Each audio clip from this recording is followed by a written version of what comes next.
Colin, it seems that the Citizens' Assembly came out with quite a radical proposal, basically absolute unrestricted choice for women to have an abortion up to a certain, how many weeks?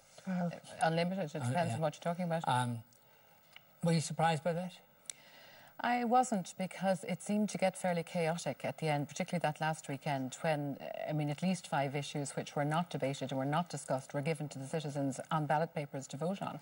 And some of them stood up and they were asking, you know, basic questions about why 18 weeks, why 22 weeks, what happens between those weeks. And you had a panellist then trying to explain that, well, if a baby is, you know, terminated or the pregnancy is terminated at 22 weeks, you would have to give an injection to the baby to make sure that there isn't a live birth, because our current legislation has been interpreted in a way that will try to preserve life, both lives, and that isn't what's wanted. I think it became quite chaotic, and I think the reaction of the government when it was published was palpable unease. And I'm not surprised, because I think most people in the country listening to that report would have been extremely surprised. You know, even after the report was delivered, Vincent, people's submissions still weren't on the website. I put one together, having been published in a peer-reviewed journal on fetal abnormality. I did an extensive research last year and sent in a submission. It's still not on the website. And I don't know how many other people's submissions were never seen by the Citizens' Assembly. They seemed to be unable to cope with the volume. But well, I'm sure they were, because I'm sure the volume was enormous. So I'm sure it was too. It's fair that there was an editing process. Well, there was an editing process, but, you know, what kind of editing was being done, even in terms of the experts that were brought in? What kind of an impartial body is acting when the experts that were brought in abortion were the biggest abortion provider in England and one of the biggest international advocates for abortion? Well, the Guttmacher Institute. Are they the only experts that were heard? Show me some other body like that. I'm afraid they were given the stage. As far as you know, were they the only experts that were asked to give evidence? They were the only experts who were asked to give evidence on abortion, how abortion takes place, the circumstances in which it should. They were the expert bodies that were brought in. And at the same time, there was no effort to communicate to the people who were voting in this radical way on what it would mean on the ground for doctors, what exactly was going to be done to abort pregnancies, you know, at full term, where there's nothing wrong with the baby, etc. Did you pay attention to what was going on in the Citizens' Assembly on this issue, and is what Caroline says true? Yeah, I paid very close attention, and everything was streamed, and the report, the concise report we got last week, outlines the processes where things started, how the balloting process was gone through, and I think it's just not factually correct that it was a chaotic setup.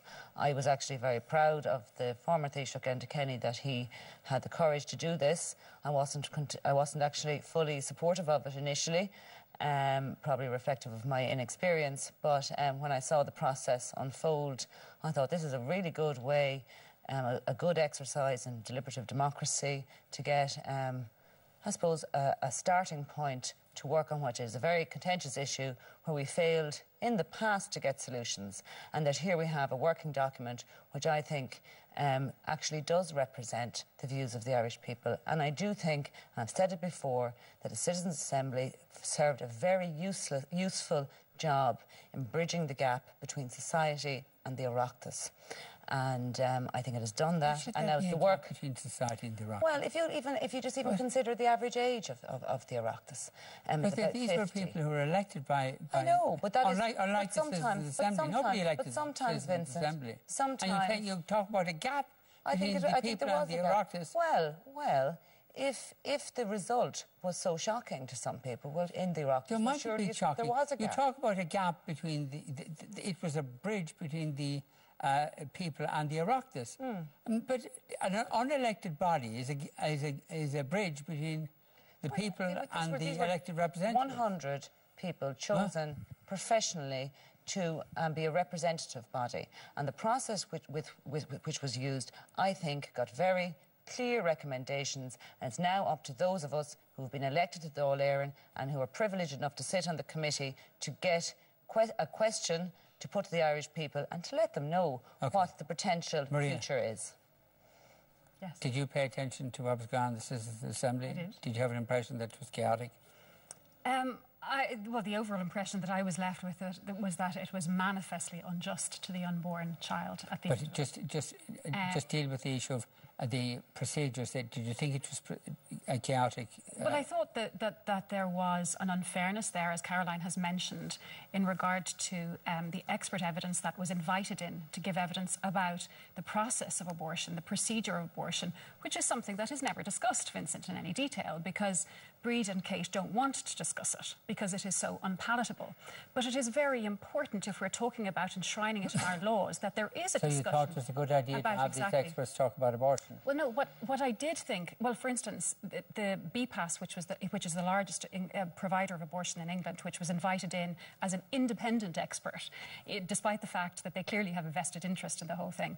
The evidence, Vincent, that was given by I think it was Anne Ferretti, of BPAS, or maybe it was another lady, but from BPAS, and she talked about the removal of a pregnancy. Now, pregnancy is a state of being. It's not a thing. You remove a baby in the case of abortion, not a pregnancy. So there was that kind of euphemistic language used because she was coming from a particular position. There was a doctor called Dr. Anthony Levatino who made himself available to the Citizens' Assembly as an expert who had carried out over 1,200 abortions, but he was not afforded the chance to come in as an expert and instead had to take a place in one of the advocacy groups, which clearly did not have the same standing with the members of the Assembly. So there was an unfairness there, in my view. OK. Brid, did you pay much attention to what was going on? I did, probably not enough at the time, but I've certainly been buried into checking back on it and reading, in particular, the Lafoy report. And people should read it. It's making very interesting reading. The Lafoy, that's... yeah, Justice Lafoy report came out this day last week. Just the two people to either side of me don't like the outcome because they are anti-choice. Okay, and so they're saying it's chaotic and it wasn't good enough. We're talking about the process. Was the process fair? Because many of us were surprised at the recommendations they came out with, irrespective of what position you take on abortion. It was the radical nature of the recommendation was a surprise. Yeah, well, I think the process was very fair, and I think I at the beginning was against the Citizens' Assembly because, as somebody who believes that we need to have a referendum on repealing the 8th, I thought it was a delaying tactic. Just go straight to the people and ask them their opinion. It can't go straight to the people. It has to go through the Oireachtas first. Well, get the Oireachtas to put a referendum to the people. But instead they went through this process. And as somebody who was against it, I too was surprised that it came out with such a radical and liberal recommendation. But it clearly doesn't reflect the opinion polls, what the opinion polls tell us about attitudes to abortion. Well, the opinion polls tell us consistently that people want to see a repeal of the 8th Amendment. Well, they don't go into the details. Change in the 8th Amendment. Well, they want to see a repeal of. They want the 8th Amendment gone, and they want to see access to abortion in certain circumstances. Yeah. Now, it's not the opinion polls don't always ask you to spell out what those circumstances are, but I do concur with Kate's point that sometimes the citizens are ahead of the Oireachtas. They're ahead in terms of what they want to achieve, and they're ahead in terms of their liberal thinking. And in this case, that is clearly the case. But it must be said that those citizens worked very hard. Justice Lafoy acknowledges that. Leo Varadkar acknowledged it tonight in his interview. They worked hard, they looked at tons of evidence, they took their time, they deliberated, and this is the result they have given us. OK, we're going to go to a break. After the break, we'll get into talk about the substance of the issue. Join us then. Detective Taylor Kwan. I thought I smelled a cop. I want the guys who took your daughter. They hurt you? No, not yet. We can help each other out. I want to get her back, give them what they want, then they die. Bullet to the Head, tonight at 9 on TV3.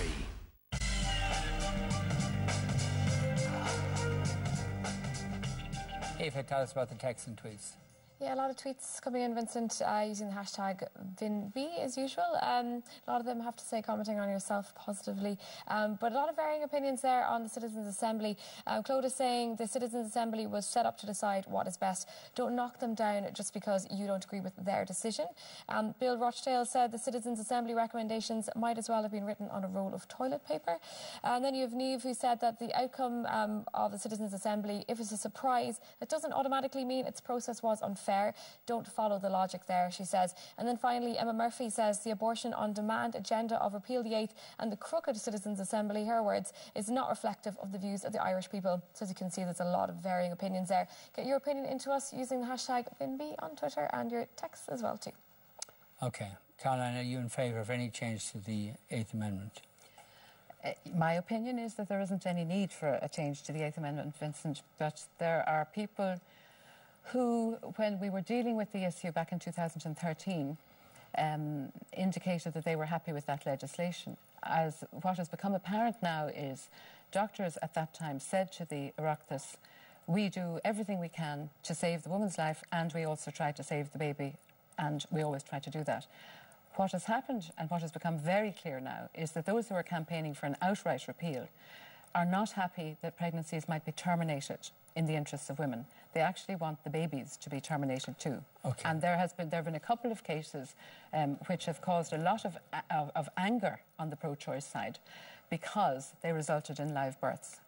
And, you know, we're in a situation now where psychiatrists are on the hook for certifying women as needing abortions when there is absolutely not a shred of medical evidence, and all the medical evidence given to the Oireachtas previously is that, that this has nothing to do with them. It's an abuse of their profession, as one of the psychiatrists, the consultant psychiatrist said at the time. It looks to me now like we're going to further abuse the medical profession. You're saying that there's no need to repeal the 8th Amendment or change in any way our abortion regime here. The reason is because people across the country know that if there are complications of their pregnancy which require delivery of the baby in order to save women's lives, that these cases are looked at unless the doctors and the hospitals are negligent, which could happen in any aspect of medicine.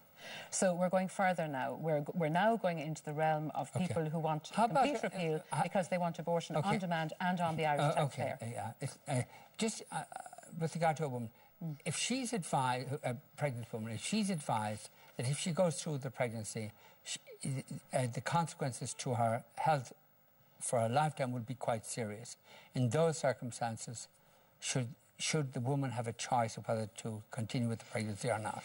You see, again, I'll come back to where we're at right now. Where we're at right now is an absence of medical evidence, and yet, despite that absence, some psychiatrists ideologically supportive of women's choice for abortion. And what we're talking about now is a situation where pregnancies that would normally in the past and to this point have been managed by expert consultant obstetricians and other disciplines in medicine are now being asked to contemplate terminating pregnancies in these cases. You'll always find doctors who will have different opinions. Caroline, just try to address the question I asked. Are you saying that in the circumstances where a woman is advised that if she continues with the pregnancy, her health will be very seriously affected adversely for the rest of her life, are you saying in those circumstances she shouldn't be allowed to choose whether to terminate the pregnancy or not? I would say to you, I've spoken to an obstetrician about this in the last week, and the difficulty is that we manage these kind of cases. We have always managed these kind of cases, and what you're proposing now as a solution is a termination of a baby rather than a management of a pregnancy in a way that's in the best interest of both. Why don't you just deal with the because I value the culture of medicine as practiced in this country. Just deal. Are you still against a woman having a choice to have a termination of pregnancy in circumstances where she's advised by her medical advisors that if she continues with the pregnancy, her life will be seriously adversely affected for the rest of her life? Do you think in those circumstances the woman should have a choice? I must... the only way I can answer this is the way I'm answering it, Vincent. You could say yes or no. No, I couldn't, because it's not a simple question, even though Brid chooses to laugh about something so serious here. No, she's laughing at you avoiding the question. Well, I'm not avoiding the question. I'm not avoiding the question. I'm laughing at you challenging her and your frustration. I'm looking at the situation where we manage these difficult pregnancies in this country and we have lower mortality rates. How is it we have such a standard of excellence in it? Without recourse to abortion immediately, which is what... I didn't say anything about immediately. I didn't say recourse to abortion immediately. I said if she's advised that this will adversely affect your health for the rest of your life, should a woman have a choice to terminate the pregnancy? My belief is that the doctor looks after both patients as best they can, and it's never a solution to terminate one. That's answering your question. God, do you ever think of going into politics? I don't think... Do you ever, would you think I had a slight flirtation with it. No, thanks. Sorry. No. I don't think that doctors should do harm to any patient, and what you're prescribing there as a treatment is harmful. In fact, I didn't just prescribe anything. I just said no. I didn't prescribe anything. I simply asked. I give up. I give up. You won't answer the question. I have answered it. Well, first of all, I'm happy to answer any of the hard cases, but first I want an answer from you and from Kate I'm not. and from Brid. I do not have expressed an opinion on this. Okay, well then from Kate and from Brid. No, sorry, hang on a second. Please, I'm very clear about this. The child before birth, to me, is a human being. Now, I've laid out my position, and I'm happy to discuss any of the hard cases. First, let's see where Kate and Brid stand. Is the child in the womb a human being? Do you mind? Because this is critical. Because you might answer. Can I have a go at answering? Can I ask you the question? I'll tell you why, Vincent. Because if it's not a human being, then there's absolutely no reason to put a restriction on a woman having an abortion. Okay, right. If it's not a human being. Okay. If it's just a lump of tissue... There's no chance either of you will answer my question. Do you not understand what I'm saying? This is the whole would you just please don't mind what they think. I'm not asking you to guess what they think. As far as I'm concerned, Vincent, the child is a human being, and it is always wrong to kill that child. Grant. So there's your answer. Now, I'm just asking you, are you saying that in a situation where a woman is advised that if she can... Just a minute. Try again to ask the question, and please... What? I've said, in no circumstances is it, in my view, because the child is a human being, and an innocent one at that, in no circumstances should it be allowable to deliberately kill that child. Now, the Eighth Amendment is a very moderate approach. It takes a moderate approach. What it says is not that you may never intervene if, for instance, there is a serious risk to the life of the mother such that the baby and the mother will die, then intervention is allowed. Are you but saying this is very important, Vincent. Please don't interrupt me. It's very important to understand that that is very different from directly and intentionally taking aim, if you like, at the child so as to kill that child, as opposed to trying to save the mother's life.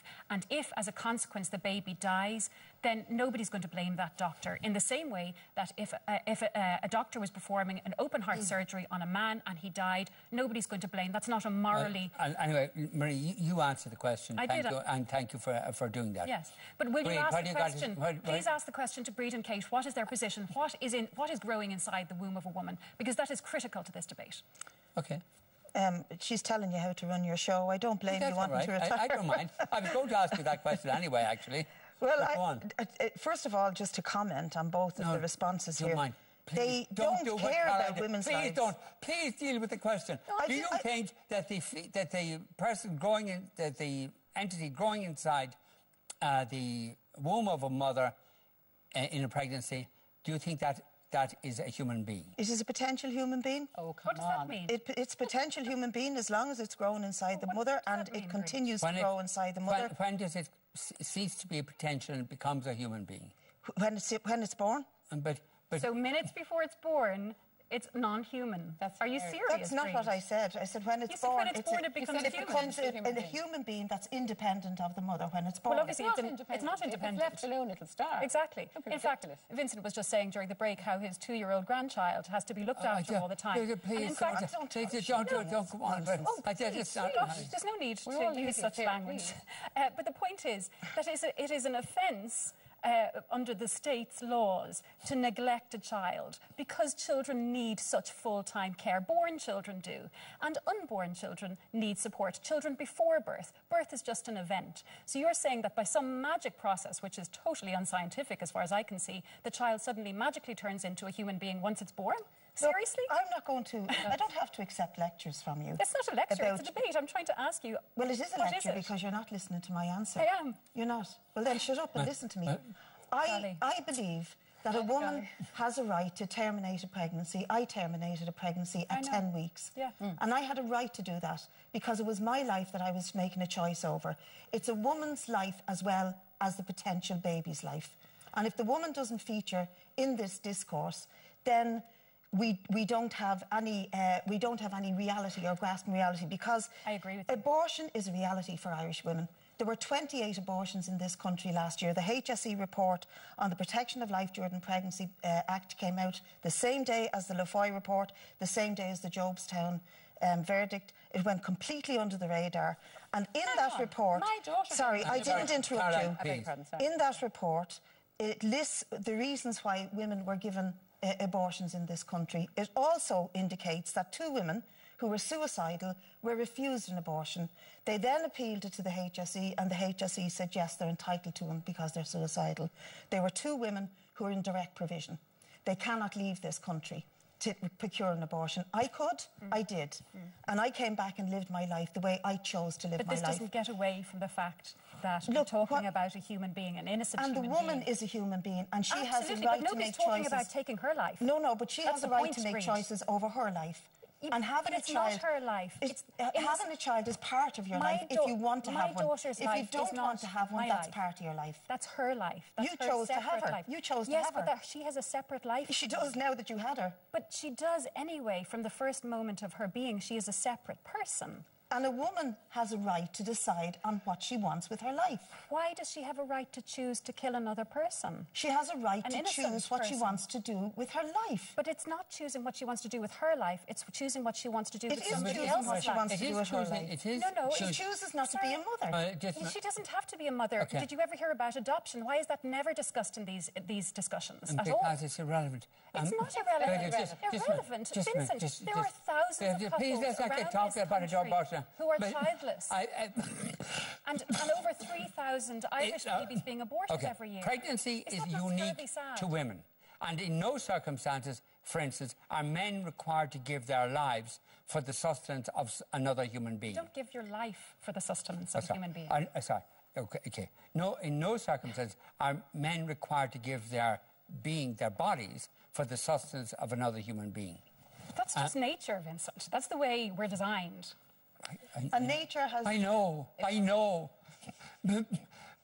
Would you like to have a baby, Vincent? You're struggling there, I can see it. Can I just say you couldn't answer a question. She answered the question. In no circumstance do I accept that it is necessary to kill a baby in the womb to treat any ailment in the mother. Is that clear enough for you? Yes, Vincent. What can I do for you? Smile sweetly. Do you believe that at any stage during a pregnancy, the entity in the womb is a human being? Do I? Yes, I do. I believe, first of all, and I'd like not to be interrupted or come at from any angle, I believe, and as a scientist, I know that life starts, you can argue, when a sperm and an egg fuse and it is implanted in the womb. However, I do believe that the person carrying that, I suppose, the potential for a child, has the right to choose what they do with their body, that they have jurisdiction over their womb. As somebody who has been very vocal that I'm pro-choice,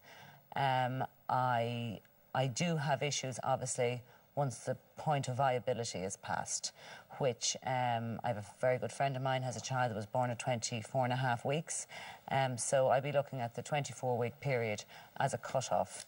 And that would be really, in my own personal view, in the case of fetal abnormalities, that would lead to a child dying either before they're born or shortly after they're born. Personally, again, I would be of the view that, yes, I totally concur with the Citizens' Assembly that abortion should be unrestricted up to 12 weeks. Fetal heartbeats kick in at around 8-9 weeks. A 12-week fetus is about the size of a walnut. It has obviously the potential, and I cannot argue that, to be a human being. But I believe that the Citizens' Assembly, and I think that's what we're here tonight to discuss, was correct in their view that there should be unrestricted abortion up to that time, because how do you police it? Are we going to line up women that have been raped and somehow put them through a jury system to say that they have or they haven't and allow them to go? So I think the Citizens' Assembly were given a lot of information which they digested, and through that process they became as informed as perhaps all of us are because we're so engaged in it, and they came up with the decision that, yes, under 12 weeks, people have abortions for a range of circumstances, perhaps fatal fetal abnormality diagnosed in the very early stages through a genetic test or something like that, but for lifestyle, for age, for socioeconomic circumstances, whatever reason. But I believe in a woman's right to choose. And I do believe, and I've had 3 children myself, and I'm married and a very supportive husband most of the time anyway, and I believe that when you are pregnant, it is you and your child, that your potential for a child, your unborn child, whatever you want to describe it as, it's you and them together, and it's your choice on how you proceed. We're going to go to a break, and after the break we'll get to some text messages. But before we go to break, I express our apologies to Kate O'Connell's husband. Join us for a moment. If you tell us about the texts and tweets. We had some concerned tweets about you there. Somebody called Glenn Fitzpatrick was saying Vincent's done well not to combust into flames. So you're doing okay, Vincent, are you? No. Not about to combust? Yeah. Stay calm. So as you might expect there, reflecting the discussion on the panel, the tweets coming into the hashtag VinB on Twitter are very much divided. A lot of differing opinions, very, very strong opinions on it.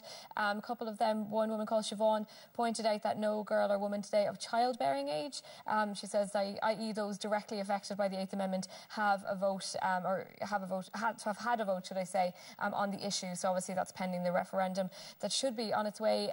Rebecca says people may not agree with abortion, but no one has the right to prevent someone else from having a medical procedure. Meanwhile, George O'Neill says, what an enlightened, compassionate, mature race we are when we murder a child before it has a chance at life. Humanity, I think not. And finally, Colin O'Sullivan even asked the question, what is a potential human being, echoing some of the conversation that was happening on the panel earlier. If you have something to contribute, use the hashtag VinB or send us a text. OK. Maria, for some of us at least, abortion certainly is a very serious moral issue. And the question is, who should make the moral judgment? Should it be the state or should it be others? And particularly, should it be the mother? For only the mother can decide, first of all, the impact on her of continuing a pregnancy, and then because it is her body that is being used to sustain a pregnancy, she should be allowed to take the moral decision. You may disagree with the moral decision, but it should be up to her to choose what way to go on the moral decision. Well, it was interesting to hear Kate admit that the child in the womb is a human being from a scientific point of view from the first moment. Admit. But she did go on to say that she was happy to have abortion available up to the point of viability. After that, she became uncomfortable with it. There's a question, first of all, why she's uncomfortable with it after that. But secondly, both she and, I presume, Brid are happy to discriminate unjustly against these particular human beings. I am answering it, No, Vincent. you're not answering the great question. Vincent, please don't interrupt. You're becoming as bad as Caroline now. Please don't interrupt. No, they're happy. No, I will interrupt. I asked you a question, and in programmes such as this, the deal is you answer the question you're asked. Now, please answer the question you're asked. I am answering the question, Vincent. You didn't, far haven't addressed it even. There's no need to lose your temper with me. Go on. What I'm trying to say... I'm not losing my temper, I'm just expressing irritation. They, and presumably the government who are talking about holding a referendum, are happy to discriminate unjustly against this particular class of human beings, uniquely. Excuse me, Vincent, that in saying that a mother should be allowed the choice, what they are saying is that the child in the womb should be treated as if akin to property. That the mother can do with that child what she pleases. No, the mother can do with her own body. I agree with that. Yeah. I think we should all have control of our own bodies. Yeah, but that's the issue. It's a separate body, Vincent. It's a totally separate body. But should the mother have the right... When the child is born, the mother's body is still fully intact. That's right. She hasn't lost any part of her body. But in the cases of pregnancy, women are required to give their bodies to the sustenance of another human being. And the issue is, in certain circumstances, and in all circumstances, I would think, there is a moral decision to be made on whether to terminate the pregnancy or not. Shouldn't it be the woman who makes that moral decision? Well, should the state get involved when any other human being's life is about to be taken? Because there are no circumstances... Does the state have an interest? No, well, that's the issue. there are no circumstances. Infanticide. What about infanticide, which is very closely related? No, they're not. There are no circumstances. There are no other circumstances where a person is required to give their own body to the sustenance of another human being. Having had four children, in the case of having had 4 children, I can tell you that they require a lot more care and sustenance once they're born. And it requires a lot more effort on my part to sustain their lives. They can be looked after by other people. No, but it requires a lot more effort to sustain their lives. But that can be done by anybody else. In the case of a child who is not yet born, only the mother can sustain that child. That is true. So the analogy you've offered is not applicable. But the point is, in terms of balancing rights, which I think is what you're trying to talk about, pregnancy is a temporary condition that lasts at most 9 months, compared to the terrible finality of ending an innocent child's life. Vincent. Brid.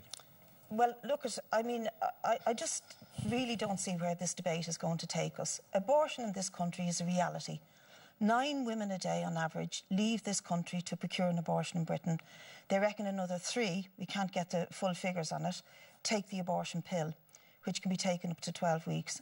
And no matter what sort of lectures we get from people who call themselves pro-life, but really don't give a damn about children after they're born. I have never seen you out marching on a demonstration to end the homelessness of children. I have never heard a word from you about the cuts to traveller education. I've never heard you give out about the discrimination of lone parents and how their income is attacked and how their children live in poverty. Please don't have. Just please let her speak and don't have a conversation. You can get back afterwards. And therefore, I resent the terminology pro-life being put on your views. You are anti-choice.